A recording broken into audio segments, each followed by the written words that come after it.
Hello, ladies and gentlemen, boys and girls, college football fans across the nation and around the world. This is Tim May with the Tim May Podcast, aptly named. And in moments, I'm going to have a couple of special guests on today for this week. And then, of course, we'll wrap this up with the best cleanup hitter in the business, Boston. You know him as Austin Ward, cohort at LettermenRow.com. But, I've got Tom Lemming on a long time. Matter of fact, he was probably the original national big-time recruiting analyst. And we're going to talk about just the way that business has blossomed, but then more on the job that Urban Meyer did at Ohio State and is now being followed up by Ryan Day. And then if you look at the draft and you look at the recruiting rankings right now, the big-time schools, the elite schools, Alabama, Ohio State, Clemson, Georgia. Yeah, and you can throw Michigan in there. Michigan had as many draft picks as Ohio State did this year with 10. But basically the elite of college football look like they're going to stay that way based on the way recruiting is going. And then I'm going to have Jim Burrow on, who's been on this show several times, chronicling the rise and the plaudits of his son, Joe Burrow, who in the last several months has won a Heisman Trophy, won a national championship, and was named the number one pick in the 2020 NFL Draft. That's the old trifecta. That's the grand slam, so to speak, of triple crown of college football. You have to say when you hit all three of those numbers all in the same year. So what a year, what a ride it's been for Jim Burrow and his wife and their son Joe Burrow. And he's going to talk about sitting there on his couch the other night, waiting for the draft to happen, even though they knew what was about to happen. I mean, heck, Joe was holding a Bengals cap in his hand before the thing ever popped, so there was no big surprise there. But he's going to contrast that with, it would have been cooler probably to be in Las Vegas because, as Jim Burrow said, he's never been to Vegas, so that would have been a cool trip to take. And I told him he and I have to do that maybe one of these days, get out there. But to start this off, before I get to Jim Burrow and then following that with Boston, you know him as Austin Ward.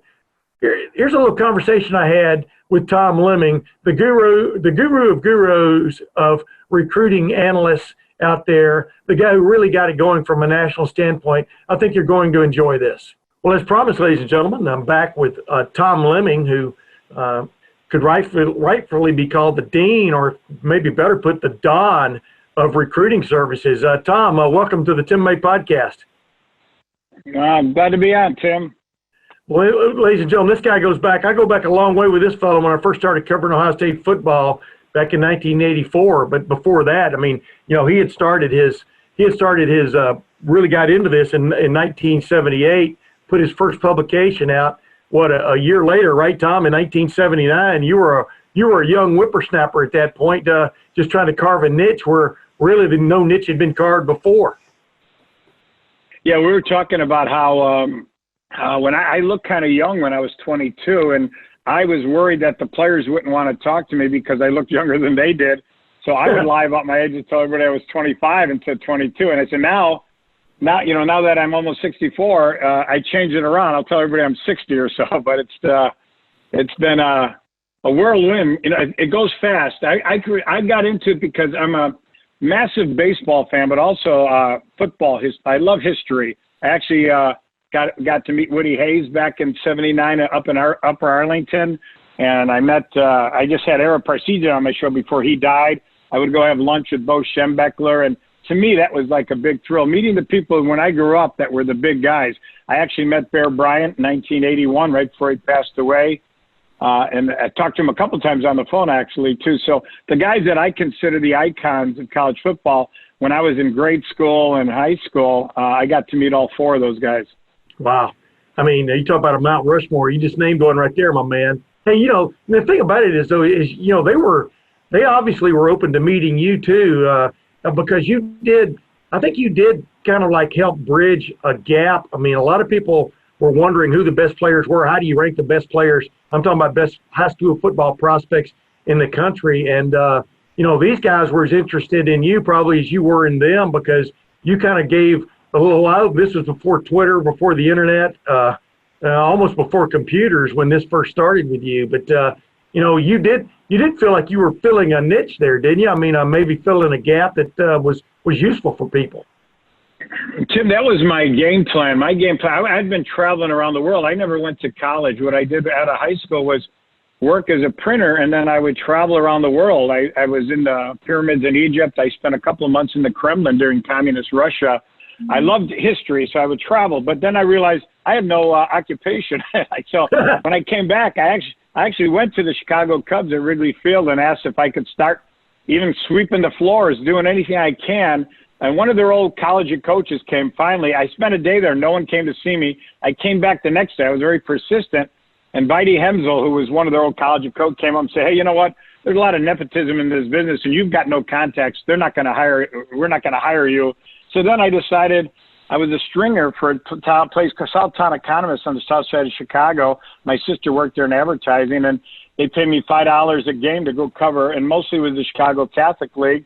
And what most of the people would come up to me and ask me, not about that particular game, about was this guy going to Michigan, or was this guy going to Notre Dame, or is this guy going to Illinois and Ohio State? And I realized, you know what, it's all local. No one did a national thing. There was Parade Magazine, but there really was no national coverage. Right. Like if you were in Columbus, Ohio, you covered Ohio State's recruiting. You didn't cover Alabama or USC or Florida. So my niche was to add what I love to do, which was travel, geography, and history with football. So when I started traveling in '78, I slept in my car almost every day, usually 2 out of 3 days, because I couldn't afford hotels. And I remember doing the Bob Trumpy radio show a couple of years after that, and Frank Beckman up in Detroit, and George Lehner in Columbus, all these other guys, a few years later, they didn't realize that. I remember Trump introduced me, here's the man who knows recruiting. I was the only guy in the business back then, so I had to be the man. Here's the man that did this and that. He didn't realize I was sleeping in my car down below the radio station the night before.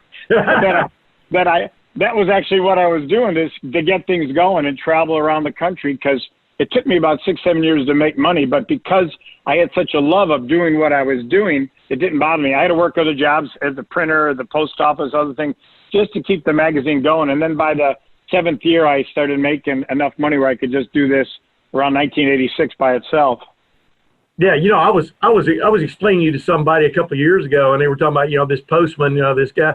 And I go, no, you don't understand. He did that to pay for doing what he thought his real job was, his real passion was, which was, in essence, figuring out who the top prospects were around the country and letting people have an idea of who was looking at them and where they might be going. And Tom, before I get into really what I want to talk to you about, is it amazing to you as you look back now how much this exploded? There are recruiting services out the yin yang.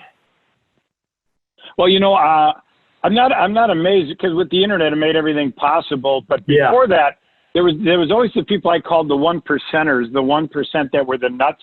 Ohio State's got 1% nuts. So does Penn State, Michigan, Notre Dame. All of them do.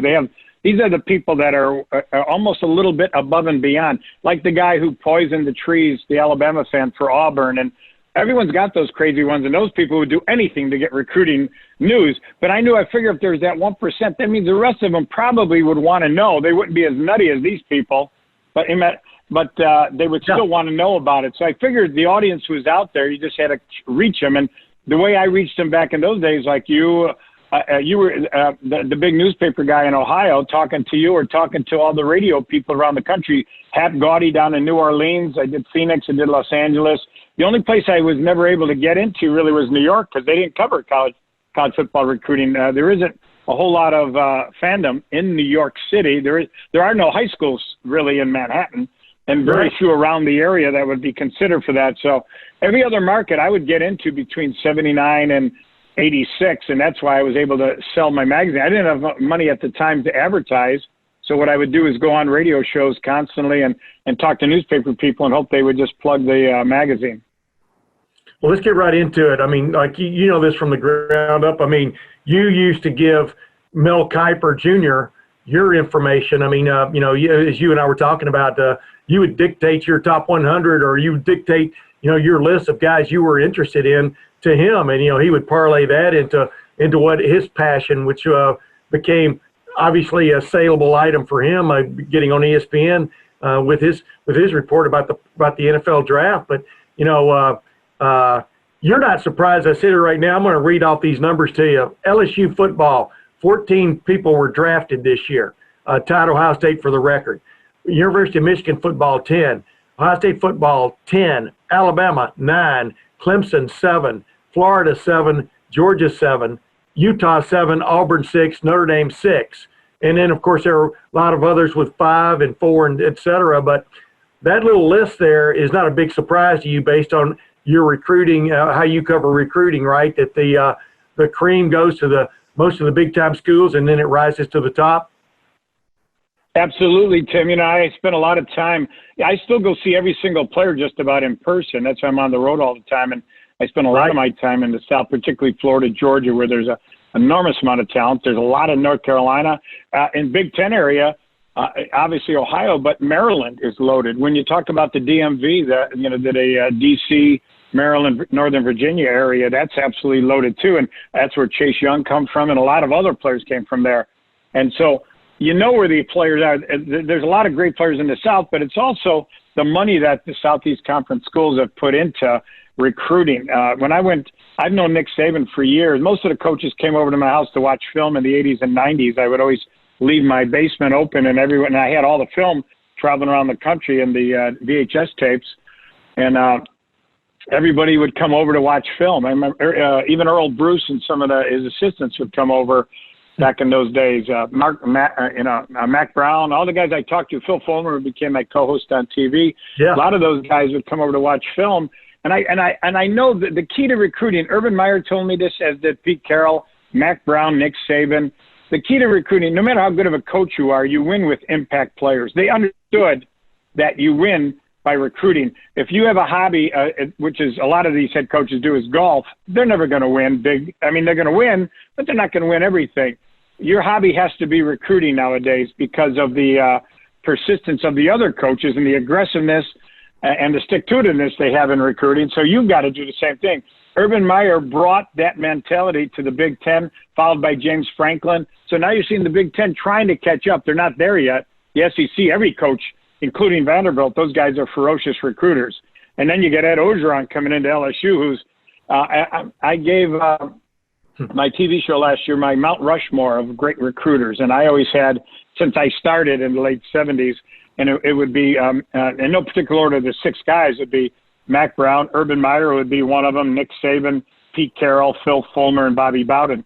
Those are the guys that understood that you won by recruiting. Bobby Bowden and Mac Brown never had a great reputation of being great coaches. They had great reputations of being great recruiters. Urban Meyer and Nick Saban had great reputations of being great coaches, but also great recruiters. So how could you beat those guys? If they could do both well, they're going to be in the national title hunt every year. So when the fans of other schools, like now maybe Michigan or Notre Dame or some of the schools that haven't quite gotten up to that, they're in the top level, but not the exact top level. The top level of the 6 schools would be Ohio State, Alabama, Clemson, Florida, and not Florida, Georgia, and LSU. Those schools would be in that super level where every year they just recruit blue chip after blue chipper. Michigan, Notre Dame are not in that level yet. The coaches have to get into that mindset of recruiting 2 years in advance, recruit the sophomore. Here's a good story. When Leonard Fournette was coming out, I was sitting in the office after his sophomore year watching film with him and his coach. And all of a sudden, during that time, I was there 2 hours. 3 coaches called the coach to make sure Leonard called them on their weekly call. He's only now finished between his sophomore and junior year, but it was Nick Saban at Alabama, it was Lane Kiffin at USC, and it was Les Miles at LSU. No wonder those are the 3 schools he chose to finally as his top 3. They had been on him for 2 years, so the other schools that recruited him for the final year had to play catch-up, and they never did. And that's how I know I had breakfast with Urban Meyer. He brought who's the head coach of the Tennessee team now? Mike Vrabel. He brought Vrabel to meet me he brought Mike Vrabel to the airport here, and we met for breakfast when Vrabel first got to Ohio State and wanted to talk and wanted me to kind of give him the lay of the land in Chicago. And during that time, Urban was texting ball players. I mean, sending things out, but it was a whole group of offensive linemen and everything else. Urban went above and beyond when it came to recruiting. He understood, coming from the SEC mentality, that's what you had to do. So when he got to Ohio State, everyone else was blown away. Oh, my God, Ohio State seemed to be in on everybody. It wasn't luck. It was hard work. And then Harbaugh kind of brought that. Harbaugh works hard, and Franklin is a fantastic recruiter. You still don't see that completely in the Big Ten. Loxley does it at Maryland a little bit above and beyond. The other guys are still trying to play catch up until the ADs get smart in the Big Ten and realize that you not only got to bring in a great coach, you got to bring in a guy that's 24/7 when it comes to recruiting. Then they're still not going to be a super team. Hey, let me ask you a quick question about that. Is PJ Fleck, does he get it? I mean, do you get the sense that he's got something going on at Minnesota? I mean, what is your I mean, that's a long way away from Florida in all kinds of ways. You know what I mean? But I mean, is that a guy to keep your eye on a little bit, and maybe a Jeff Brom at Purdue? What's your take on that? Yeah, Brom, I'm not sure is a great recruiter. He's a good coach. I knew him as a high school kid too. I knew PJ as a high school kid. He was from Chicago here, and PJ was actually an overachieving wide receiver. But PJ, what the other schools got, if PJ winds up at a superpower, that's when you're going to see some great recruiting. Minnesota has trouble because there isn't much talent up there, and getting kids to come up in the wintertime for official visits up in Minneapolis is awfully difficult. But I do think that PJ's got what it takes to be one of those super coaches at a school. Say if Michigan or Notre Dame lose their coach or somebody else, he gets there and he'll have that recruiting mentality that Ohio State has and that Penn State has right now. But I don't think that at Minnesota, he is doing a good job, but I think there's limits to Minnesota. You could have one great year, and it's tough to sustain it when you're recruiting for the University of Minnesota. What is Ohio State? Ryan Day seems to have picked up the ball and really run with it. What is it that impresses you about Ryan Day? You've already talked about, Urban Meyer. 90% it seemed like what Urban Meyer was about some way of enhancing the recruiting, experience or the recruiting success, and all the enhancements to the Woody Hayes Athletic Center, and they continue as we talk. But what has impressed you, Tom? Obviously, Ohio State's already got 16, 17 commitments to its 2021 class. What impresses you about the way Ryan Day has gone about his business? And by the way, this could be one of those iconic classes that you remember what was it, the sophomore class of '68 at Ohio State when everybody I remember that class. I'm getting old enough to remember Jack Tatum and a lot of those guys coming into that class. But this class could be similar to that. Every single one of these kids I've met in person that they've got committed for, and I'm shocked that they can get up. But Clemson got off to this great start exactly like this last year, and then tailed off a bit. So you got to maintain it all the way till December. So it's good to be excited now, but it'll even be better to be excited in December after you get these guys signed, sealed, and delivered. But what Ryan Day has is that he learned under Urban Meyer, just like Kirby did at Georgia and Mullen did at Florida. Yeah, learned under Urban.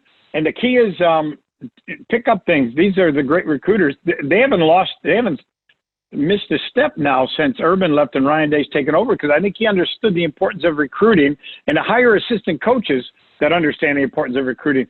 If you worked for Urban Meyer, if you worked for Nick Saban, you weren't doing the job recruiting, you'd be gone in a couple of years. And I've seen that happen for both schools, more at Alabama. Even if they do the job, they're gone in 2 years. But because it's tough to work for Nick. But the fact is, you've got to have 11 guys on the same page when it comes to recruiting, which means you spend a lot of time working and building relationships with sophomores and juniors, guys that are you identified already as great players, and that's what they've done. They've been working on a guy like Kyle McCord for a long, long time.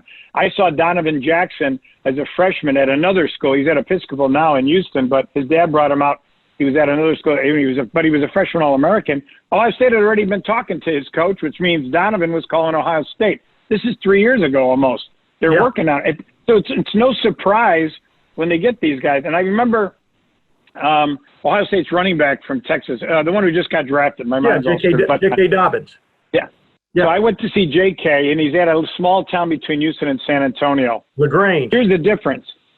Yeah, and I stopped. I said in the office, his coach was a diehard Notre Dame fan, his high school, and his coordinator, who was his coach's brother. They had all this Notre Dame paraphernalia around the football and all that. And he goes, you know what, Tom? I called Notre Dame, and a year ago, they still never came down to see Dobbin. But Ohio State, I called them one time. They were there within a week. It shows you the difference between Ohio State and Notre Dame when it comes to stuff like that. Notre Dame just didn't go see him for an extra year, so they didn't really have a shot at him. Ohio State was working on him ahead of time because obviously you got to battle A&M and Texas when you're in that part of the country. But Ohio State was able to get a great running back like Dobbins. And Same thing with Trayvon Henderson when I saw him a couple of months ago in Hopewell, Virginia.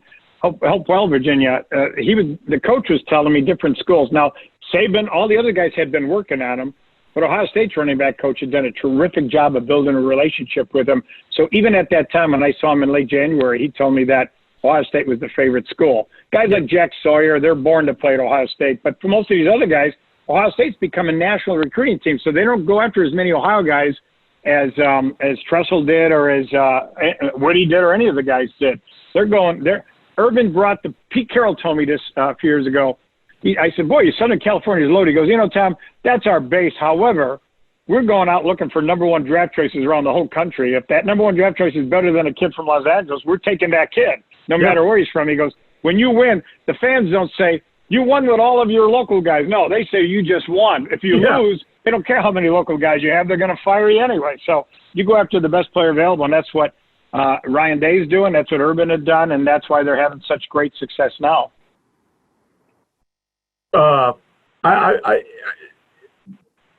I'm stammering because I'm trying to figure out exactly how to ask this. 1978, 79, when you first started this, like you said, I think Ohio State recruited regionally, got some guys from around the country. I mean, like Corny Green and Pete Johnson and guys like that as it went along under Woody. I mean, they weren't just in a cocoon here.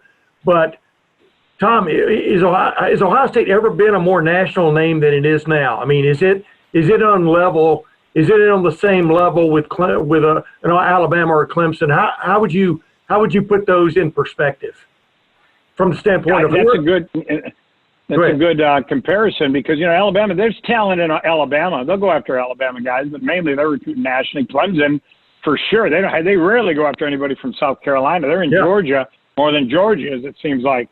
So they got that great philosophy of going after the impact players, the 5-star guys. You bring in 10 5-star players, 5 are going to make it big. The other 5 because of injuries or grade problems or off-the-field problems. There's some reason why they may not make it. So the abundance of great players makes these teams special. Ohio State's the same way. With all the great players they're bringing in now, I'll guarantee you some of them aren't going to make it for some reason or other. But with the amount of guys they're bringing in, of course they're going to be in the national title picture for a long time. But no one at Ohio State, obviously Woody was mainly Ohio. So was Earl Bruce because he was a disciple. And then John Cooper was mainly Ohio. So was Tressel. Tressel has been from Ohio. Urban brought that mentality to him. And I remember people saying, hey, Michigan's going into Ohio taking players. He didn't care. He was getting better players from around the rest of the country. Why? He was happy Michigan was taking those Ohio players because he knew he was going to beat them on the field. And that's the smart way to do it. You go after just no matter where that player is from, you go after the great ball player. And that's what Urban did, and obviously Ryan Day's doing that too. They've got like a who's who of national names now committed for this coming season from states like Virginia or Pennsylvania or Texas or Florida. They got guys from all over the place, and this is going to be one of those classes to remember because they've done that. Hey, real quick, what does it take? Do you attribute some of that obviously to winning, but do you attribute it also to the rise of television? And you can, if you live in Arizona and you have the Big Ten Network or you have any kind of cable, or if you live in California or Florida, you can watch every Ohio State football game, for example. Has that helped the superpowers, if you follow my drift?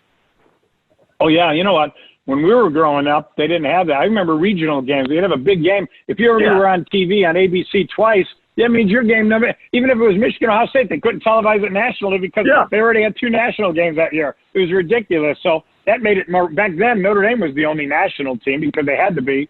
And Duke Rockne started in the 20s, so they had that history of doing that. But back then, they were the only ones that recruited nationally. Everybody else was more within a 300-mile radius, that kind of mindset they had. But now, not only national television, but you can get cheap airlines tickets to go from, say, Seattle to Columbus.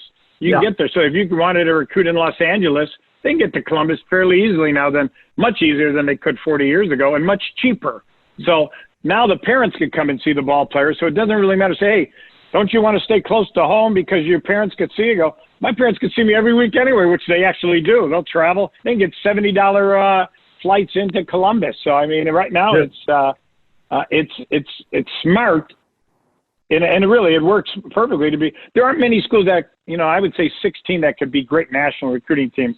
The 16 teams that have the power, the money, the facilities, the exposure, and the tradition to do it. Ohio State, Michigan, Notre Dame being the only three in the Midwest that could actually do that consistently. Going after the great players, Penn State's the only team in the East, and then you got quite a few of them in the South, and maybe USC out West, and Washington and Oregon at times, but they're not consistently doing it. It's tough to get up to Oregon, even though they've been winning now for the last year, but they had a couple of bad years. But you can see Texas doing it. A&M's trying to do it, but College Station isn't exactly the easiest place to get to if you're a national recruit. So There's about 16 schools that can actually do it. Ohio State being, their big hub. It's a big city that has a big airport, so it's perfect for them to recruit Los Angeles or Miami or Chicago kids. Yeah. Plus, it's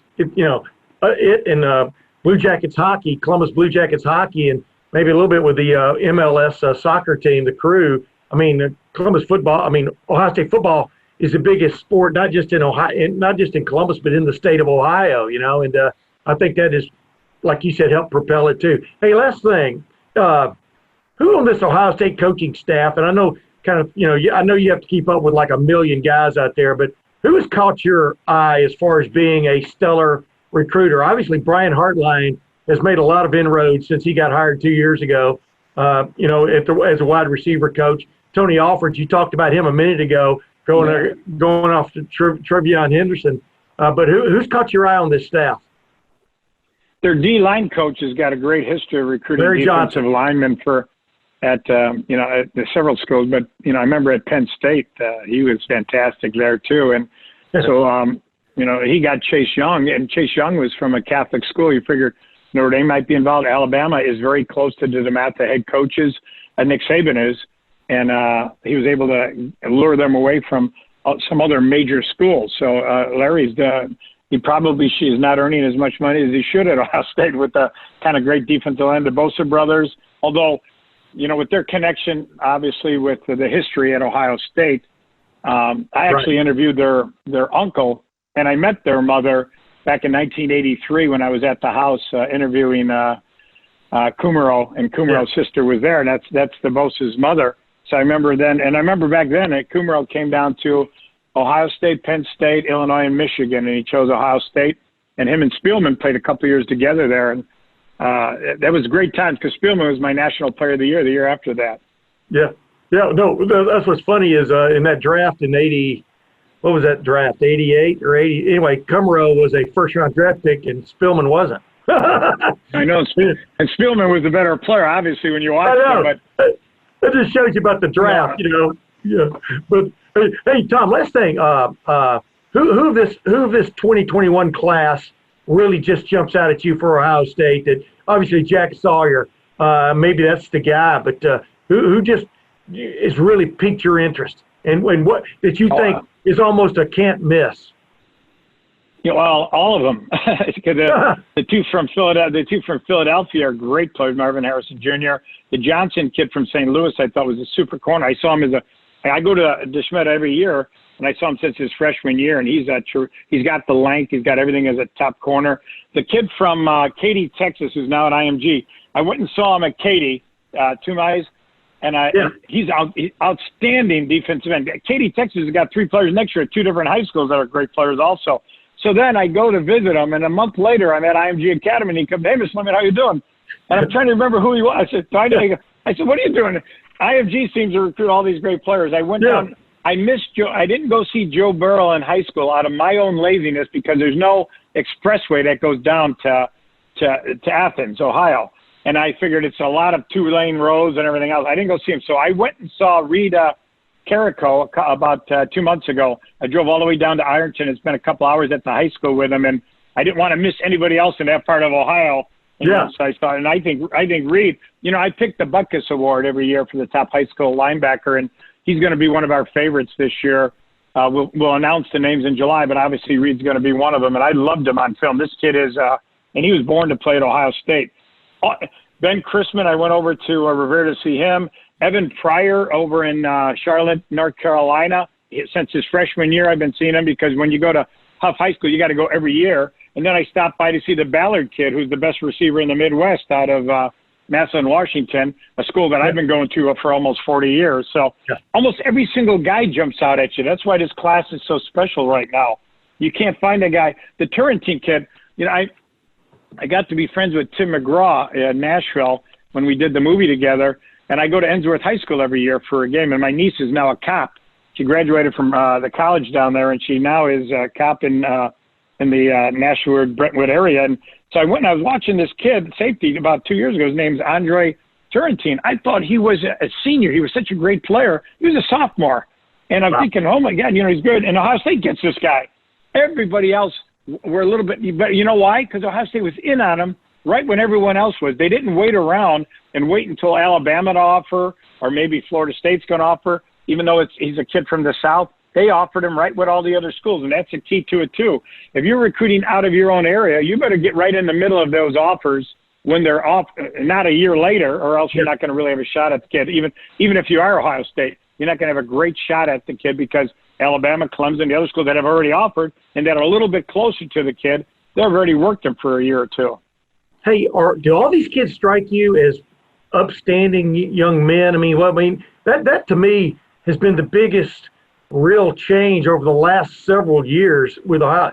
Is almost everybody they bring in is a kind of a classy individual. I mean, yeah, they've had a couple of misses on that, you know, that have been publicized, but that Tom, that's what's really impressed me about. Some of these guys aren't just 4 and 5 stars. Some of them are polite, really good guys. Do you sense that too? Absolutely. Like I said, I met every single one, sitting down and talked to them, and I take notes. When I was doing the U.S. Army game for the first 12 years, I would always take notes, and if a kid was disrespectful to somebody or the way they talked and everything else, and you know, and you're right, Ohio State had some. I remember we had Maurice Claret in our first Army game, and I brought him down. I put him as the Player of the Year in USA Today and everything else, and I liked him. However, I knew how he was with some other adults, and he refused to play in our game because he was getting mad because we had 5 running backs on the East team practice, and he said, I get a call from the coach, says, come over to practice, you got to talk your guy, because he was my guy, to get him to. So I go over and I told him, I said, well, you have a shot at winning the Player of the Year thing we're going to have announced at the banquet the next day. And so he reluctantly went and practiced. He didn't win it. And he walks by me on the table where I was sitting with my son at our big banquet, and he goes, I'm not playing tomorrow. I go, why? He goes, I pulled my hamstring. I go, you didn't practice. You pulled it eating dinner? And he didn't play during the game. He stood on the sidelines because he was mad. So I called one of the Ohio State coaches, and I told him, I said, I think Maurice might give you guys some problems again. I mean, don't worry. We know how to handle guys like this. And obviously, you know the rest of the story. And so but you're right. Donovan Jackson, every single kid I've seen, I'm looking at their list now, were all wonderful kids, really just real respectful. Henderson was great. He came real early to meet me at 7 in the morning with his coach, and I could tell he was sleeping. He was almost falling asleep while we were doing the interview. Real polite, real nice.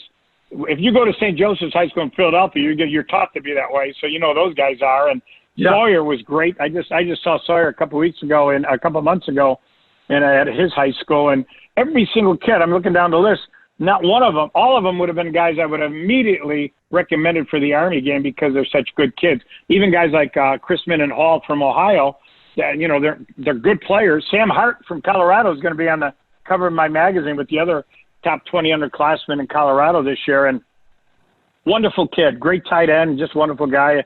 Devontae Smith came over to my Cincinnati get-together near the end of – I haven't been on the road now a month because of the virus, and one of my last stops was I had all the kids in Southwest Ohio meet over at Roger Bacon, and Devontae came by. Wonderful kid, too. You're right. Ohio State's not only bringing in 5-star players, but they're bringing in 5-star people, and that's a key, I think, to avoiding trouble, which sometimes in the past they've had. Tom Lemming, ladies and gentlemen, there's no one else like him. There are a lot of imposters out there, but Tom Lemming was the original, and he was a good guy to me when I first started covering Ohio State, and I tried to be a good guy to him. And Tom, this was great, man, having you on my podcast. We're going to do it again. Maybe we can get you one day from the back seat of your car if you've just awakened on one of your trips. If you ever get to travel again, man, this COVID-19 is knocking everybody on their butt, isn't it? Well, you know what, Tim? I actually don't have to sleep in my car anymore, but I do at times because I had to go see I had to go see Reed Carrico, and I had to meet him at 7 in the morning at his high school. And driving from Chicago in the wintertime, this is February, and it was a big snowstorm driving. I left around 11 o'clock at night. I got there early, so I slept in my car in the parking lot of the school, and a security guard or a policeman came by, knocked on my window. What are you doing here? I got there 3 hours ahead of time, so I figured, okay, I'll take a little nap here in the car. And I said, well, I'm here to interview a ball player. Immediately, he knew who it was. You know, obviously, Reed's a big name in Ironton. And he goes, okay. He goes, oh, you're here to see Rico? He goes, wonderful kid, wonderful kid. Then the cops start telling everything about him. And I actually gave him I didn't even get pulled over for a speeding ticket, but I still gave him one of my magazines. I usually do that if I get pulled over and a cop is a football fan, just to try to ease my way out of a speeding ticket. Yeah. I was going to say, man, if the cop asked, hey, do you know where you are? You should have said, Ohio? That would have been great. Absolutely. Hey, Tom, man, it's a pleasure, man. What? Anytime, Tim. Anytime you want me on, just give me a holler. I'd be glad to come on. You got it, Tom. Appreciate it, ladies and gentlemen. That was Tom Lemming, a legend who just keeps getting better with age. Ladies and gentlemen, as promised, the father of the Man of the Year, Joe Burrow. This is Jim Burrow. Jim, it was nice to see y'all's living room the other night on national television, you and your wife and your son, Joe Burrow, waiting on pins and needles on whether or not you were going to be the first. He was going to be the first pick of the 2020 NFL draft. What was it like living that moment? It was kind of strange being in your living room waiting for the biggest moment in your son's life. But it was a lot of excitement. I mean, we had certainly knew for the most part what was going on, but it's still right before it happens and the commissioner gets up there, your heart's beating pretty fast, and you're nervous, anxious, all of those emotions that probably you would think that a parent would have at that point. Yeah, I was being facetious about being on pins and needles because when did y'all now that it's out of the cat is out of the bag, when did y'all know that Joe was going to be that pick? Well, I think it's been reported, and it's pretty accurate that the day before, we'd gotten a letter from Mr. Brown, and that kind of solidified in our minds that yes, this was going to happen. But once again, I've been around the draft and football for a long time, and you're still going, well, it's not over till it's over, right? And right. You know that a lot of strange things happen leading right up to the minute somebody makes a pick, and so still you're when they call his name out, number one pick by the commissioner, then you feel pretty good about it. Jim, what is it?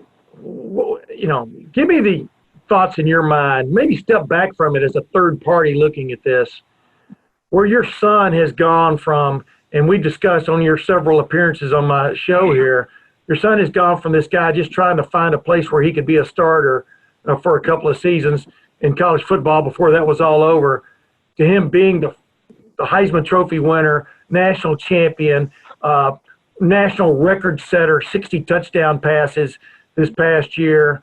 No one's had, maybe in history in major college football for sure, had a season like he had. And now the number one pick in the draft. Is that just is that crazy to you? Tell me what your thoughts are in that regard. Well, it is crazy. I mean, somebody mentioned the other day that that's really the equivalent. That's the college football triple crown. You get the Heisman National Championship, and then you're the number one draft choice. So I thought that was pretty cool. But we always had confidence in Joe as his parents, and Joe had confidence, and we thought all along if he got the opportunity at Ohio State and he became the starter, that he could win a national championship there and he could be very successful.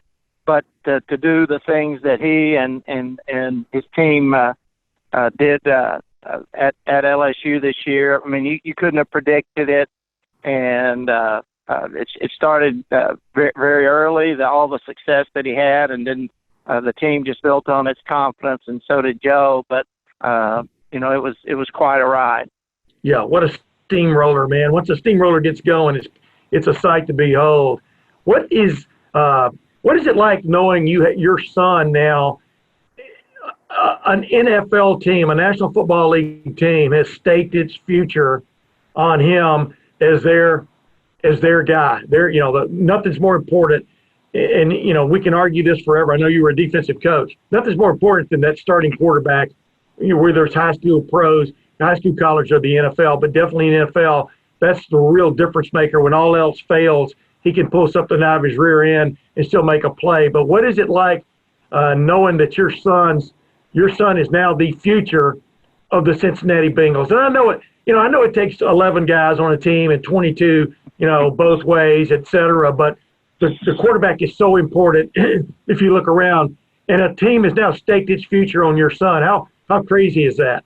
Well, it's a little overwhelming. I mean, you want your son to have an opportunity to be successful. That certainly is being given to him.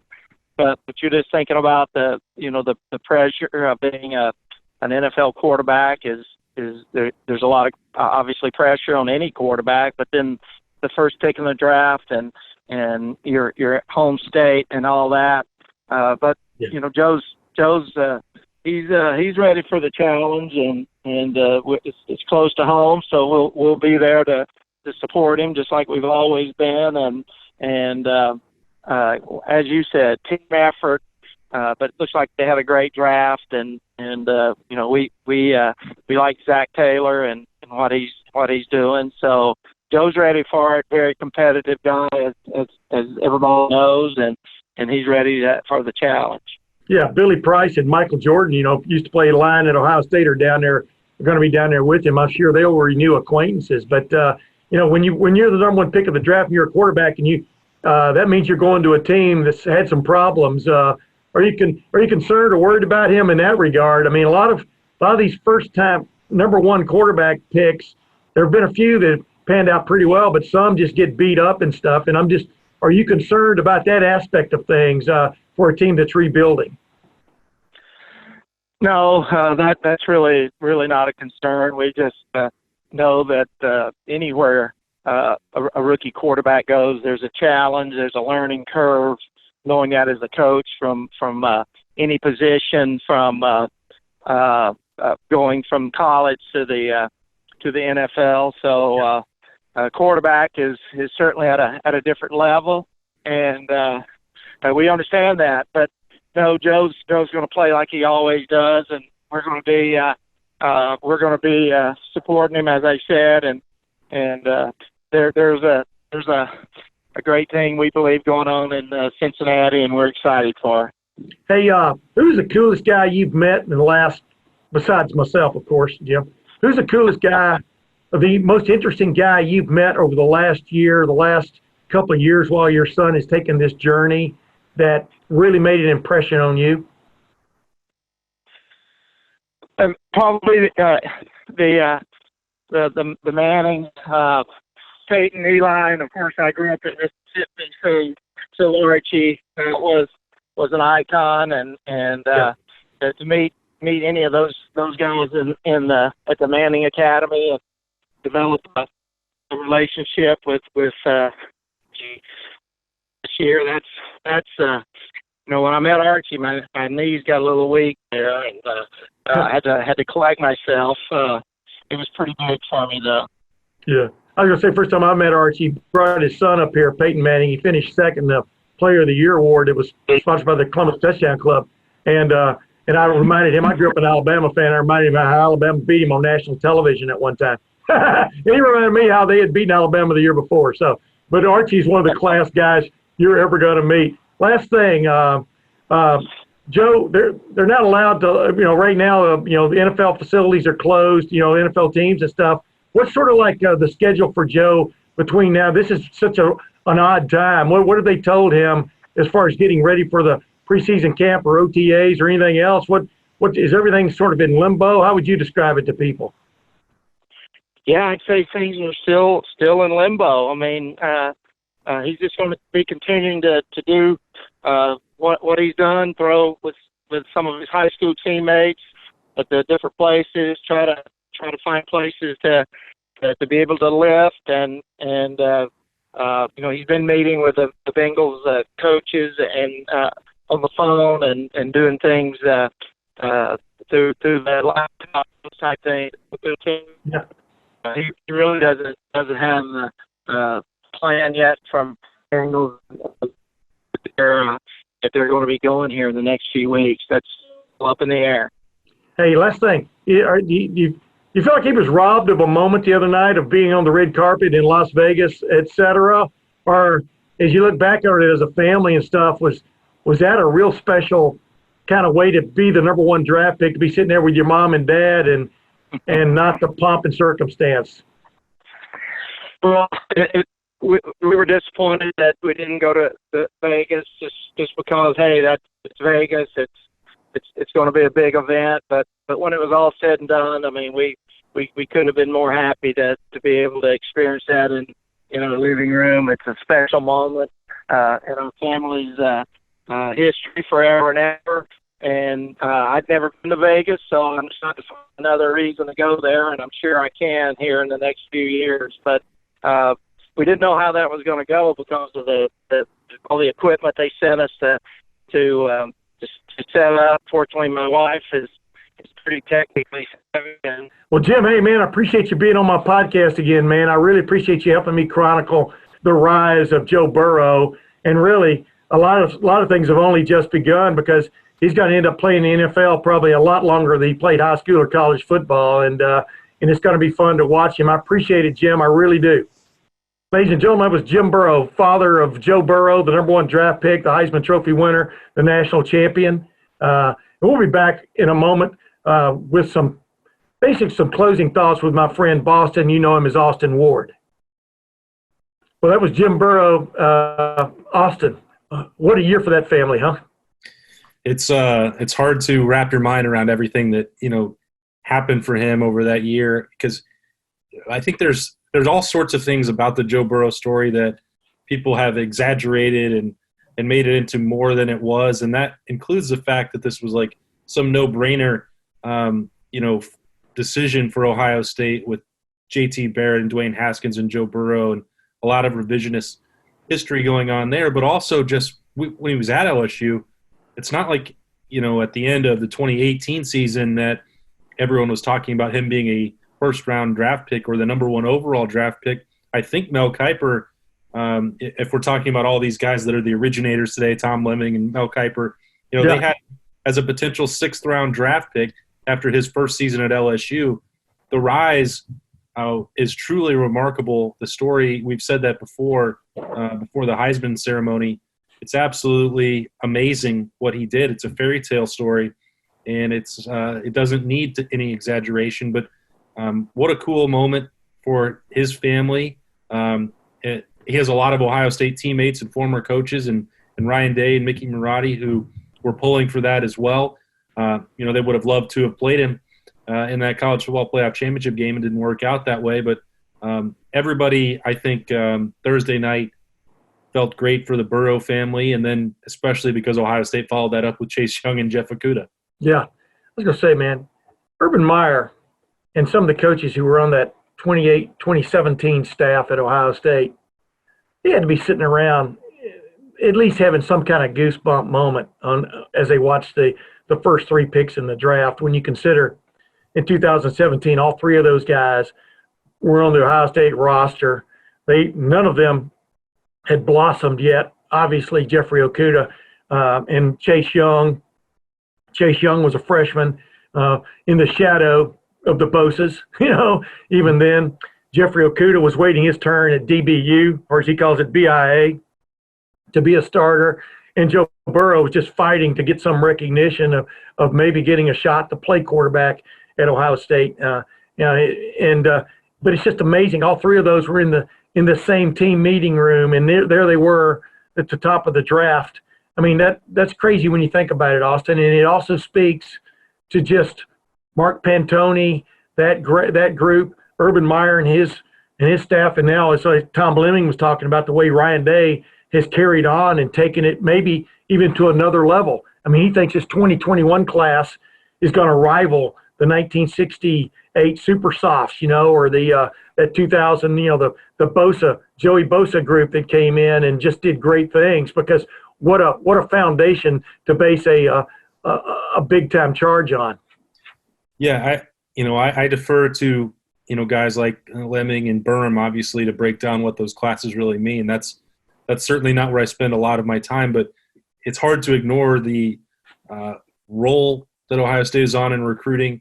You look at the rankings, and that's all I can really go off of. And they generally are, with the 4 and 5 star guys, those are generally right more often than they're wrong. I know that it's always trendy to look at the 3-star guys or unranked guys that become draft picks, but the success rate, the guys that hit at 4 and 5 star level, is pretty high. And Ohio State is getting them even during, the quarantine, and they've been getting them for years. And Urban Meyer really took the recruiting level to a spot that had never been in school history. You talk way back about the Super Softs. That's, it's hard to even put that in comparison, because there were no recruiting sites back then, obviously, right, and people ranking that stuff. But you look at this now on paper, even if it just ended right now, it would be one of the greatest classes in Ohio State history, and they're not done yet. I look at it as this. I wrote on Friday about how the first round streak, multiple guys every single year, and for 5, 6, 7 years in a row, like, it's not going to stop.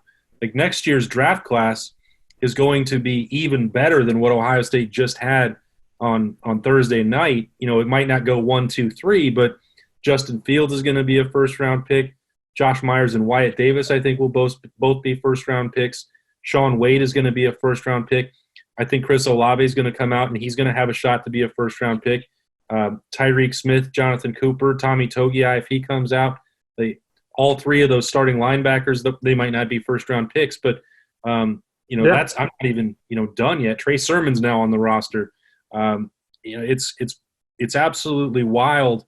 Luke Farrell and Jeremy Rucker, just trying to go through every position has guys that are going to be draftable.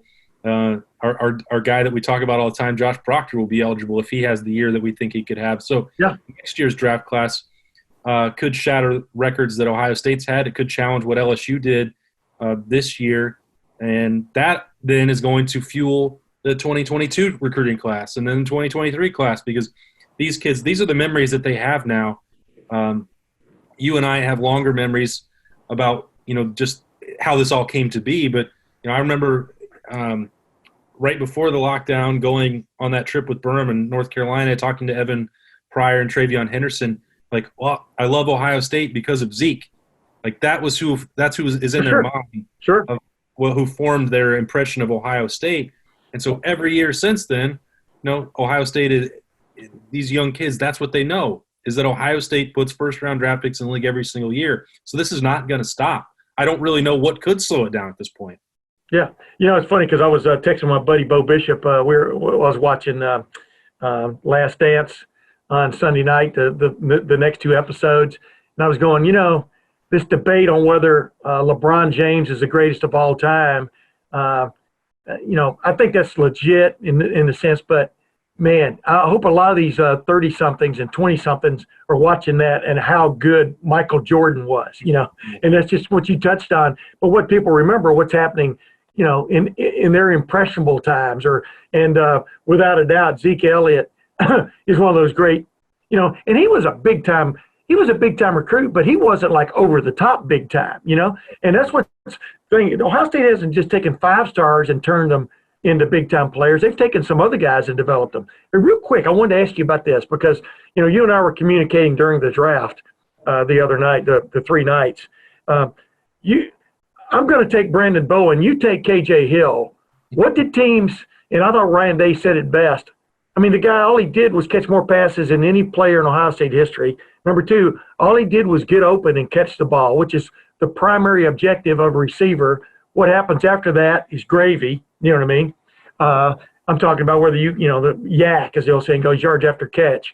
But was he the most penalized of the Buckeyes? I mean, J.K. Dobbins, I think most of us expected him to go high second round, maybe late first round if things broke right. But that's just team choices there. That's subjective as heck. He still went in the second round. He still went to a damn good team that's on the rise. the Baltimore Ravens. So, yeah, I think that was a disappointment to J.K., especially when you saw Cam Akers go ahead of him. Are you kidding me? Right. But then past that, he's still a second rounder. K.J. Hill dropped to the seventh round. Are you kidding? It was almost like a throwaway pick at the end. Let's take a chance on this guy. His 40 time, that's what killed him, right? And then I'll take the Brandon Bowen point. Yeah. Well, it's hard to really even wrap your mind around it with KJ Hill, because at no point during his career did people, say, wow, what really makes you worried about KJ Hill is him beating you over the top. Like, he was doing it was remarkable consistency. It was the ability to separate from defensive backs who probably ran better 40 times than him. The knack for Evan Spencer really hit this on the head with the touchdown catch at Penn State 2 years ago. He had an understanding of what to do with the football to set up his blocks. So he's a really savvy, intelligent player, and that's he knows the angles. He can set up teammates to help him, and that's how he gets open all the time too. He, with or without the football, he has a knack for understanding the game and creating space. And that's proven over 4 years of production. Some years of those 4 better than others, of course. But Ohio State wasn't going to trade him for anybody else. You look at those 30 wide receivers, or however many wound up being that went before him, and they weren't giving up KJ Hill for those people. Maybe the other one that slid, Donovan Peoples-Jones. Urban Meyer talked about that last week with Byrne, that was the guy that slipped away that they really wanted, but that's a different kind of person. Yeah. KJ made the offense go for Ohio State, and you see these guys, in Tom Brady and the Patriots being the perfect example, looking for these slot guys who have an understanding. They don't have the best measurable athleticism maybe, but they know how to play the game and fit into the offense, and they're not going to drop any passes that come their way. That's KJ Hill. Why that wasn't valued until the 7th round, I will never understand, but the Chargers are going to reap the benefit. It fell all the way to him. That's perfect for him. It's interesting to me, talking about a guy who's been around and saw players long ago. The Fred Biletnikoff Award. Fred Biletnikoff was a lot like KJ Hill. If you follow my drift, all he did was get open and catch the ball. Yeah. And he wasn't going to win a lot of 40-yard dashes or 100-yard dashes, but it's really funny, the guy that they hold up as maybe one of the great pass catchers of all time. People forget. It's all about execution, man, when it comes to the NFL. Is this guy going to run the right route? Is he going to read the defense like the quarterback did? Is he going to get open? I think KJ Hill has proven in a pretty sophisticated offense, which is Ohio State's, that he can do that. Now, I get to take the Brandon Bowen thing. I got into a little Twitter spat with a guy the other night because I was bored and I decided to embrace it.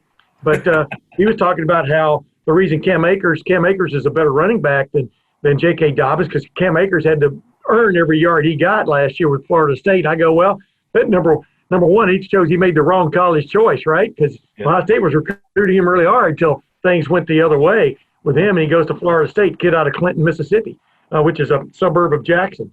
But the thing about J.K. Dobbins was that this guy was asserting that J.K. wasn't getting hit till he was 5 yards down the field. Okay, well, there were 2 Ohio State offensive linemen available in the draft, right? Yep. And one of them got drafted, and one of them didn't. So where's your argument there? J.K. Dobbins was doing it, but he was behind an offensive line where the starting right tackle, who had a hell of a year, Brandon Bowen, didn't even get a call. And so you can't have it both ways. Jonah Jackson, man, the video of that guy, I'm talking about the other Ohio State offensive lineman who got drafted, is wow, just jumps off the chart at you. But, he finally got into an offense where there were other good players around him, and so he was able to do his thing instead of pretty much at Rutgers, he was kind of carrying the load, if you follow my drift. But Brandon Bowen, you've been around Brandon Bowen. Is there a bigger human being on that team other than DeJuan Jones, where you just go, wow. And number 2, you put on the video, he can move. He was plastering guys. He had some great blocks and some key moments for Ohio State, especially down the stretch last year.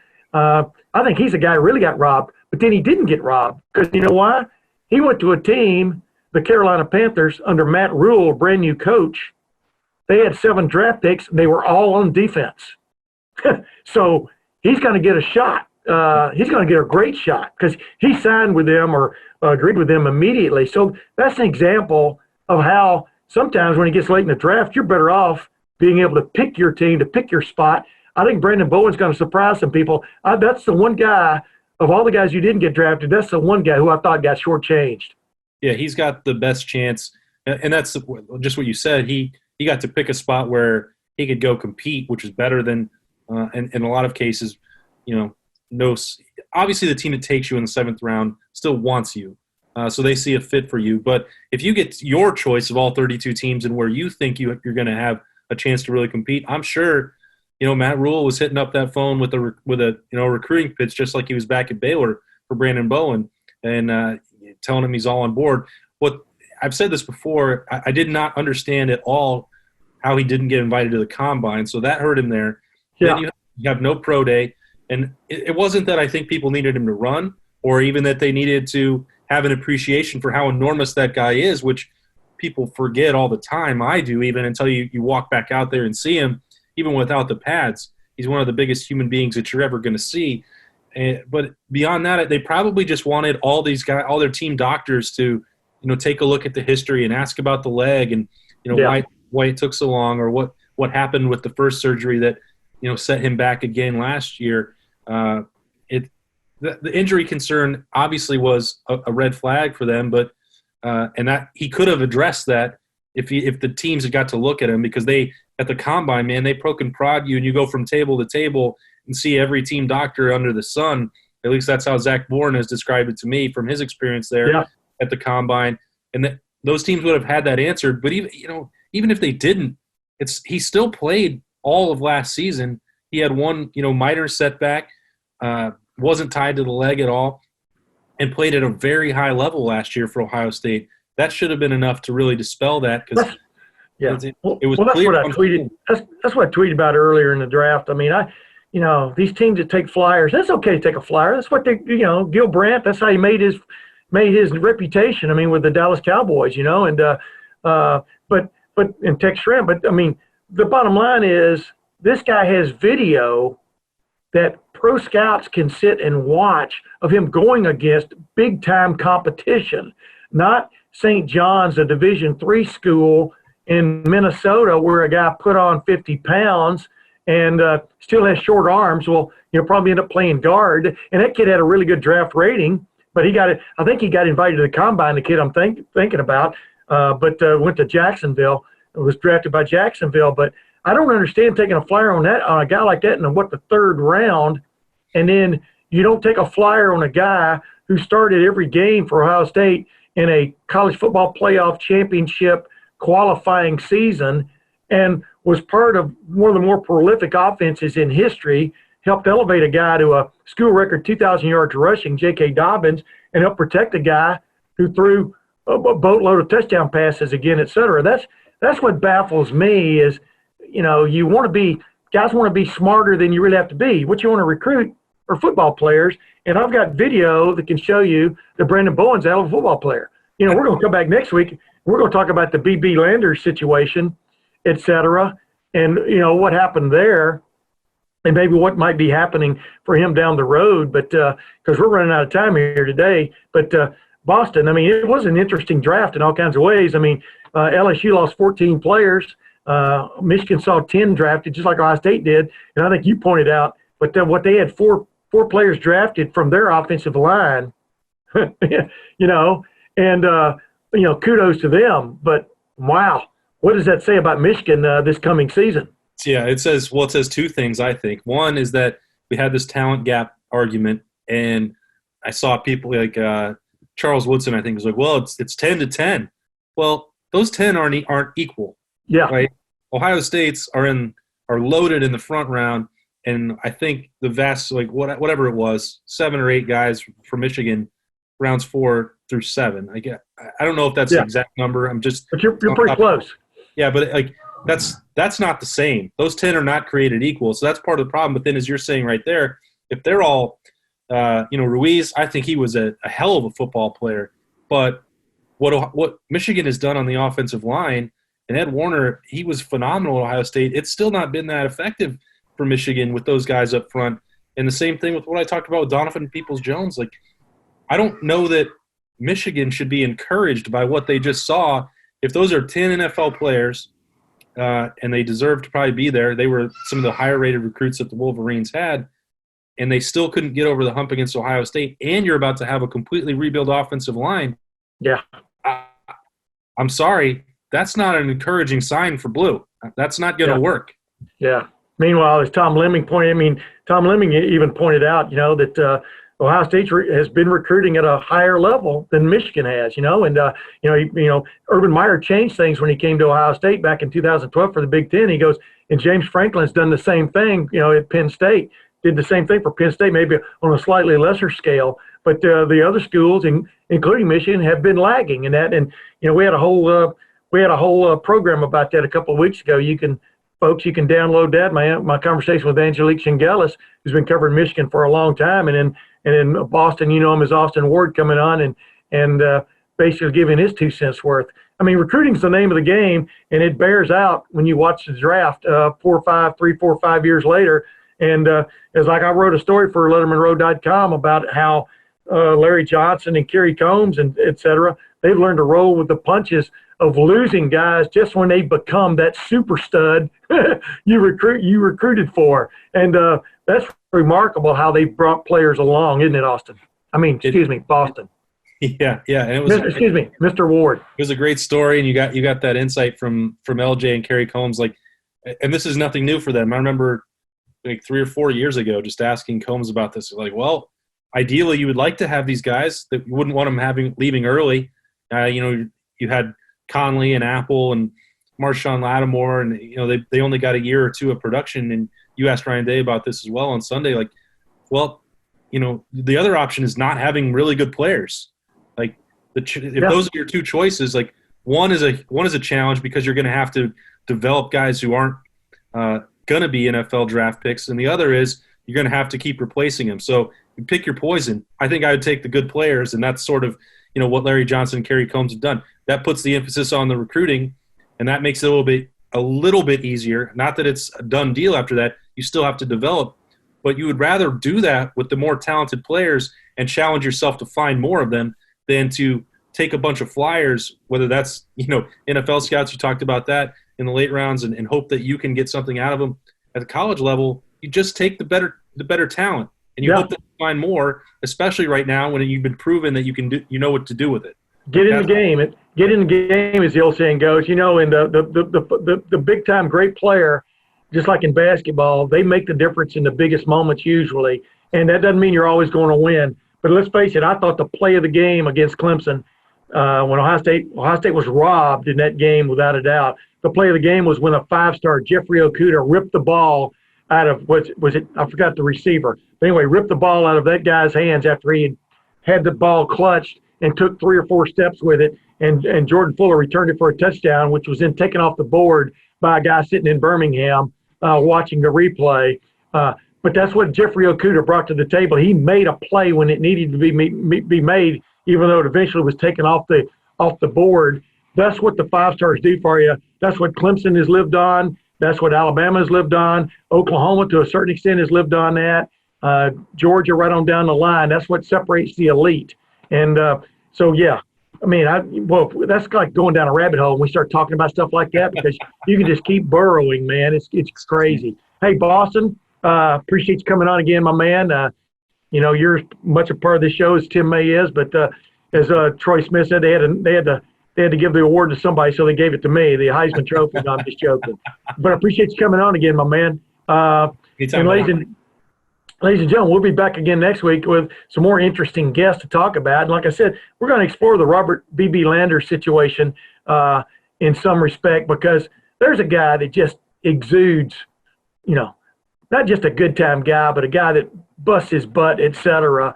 And, in any kind of like sports, et cetera, athletic endeavor, there comes a moment in time when somebody decides, hey, you don't get to play anymore, And whether that's come for B.B. Landers, we're going to find out over the next week or so. But it'll be interesting, because I told him a long time ago, when push comes to shove, he's got a career in broadcasting, because I think this guy is a treat to be around, refreshing young man who's not afraid to kind of lay it out there. You know, one example is him wearing that cowboy hat. That's still one of my favorite things he did to hide his dyed hair. But anyway, we'll be back next week with some interesting things. But until then, this is Tim May for Boston. You know him as Austin Ward. We'll see you later. Thanks for watching. Subscribe below to get the latest videos from Lettermen Row. We got Letterman Live, we've got the practice report, we got rapid reaction. Hey, and you know we got Buckeye IQ with Zach Bourne. For sure. We got recruiting breakdowns with Berm. We got whatever you need. Ohio State football and Ohio State athletics, we've got you covered here at Lettermen Row.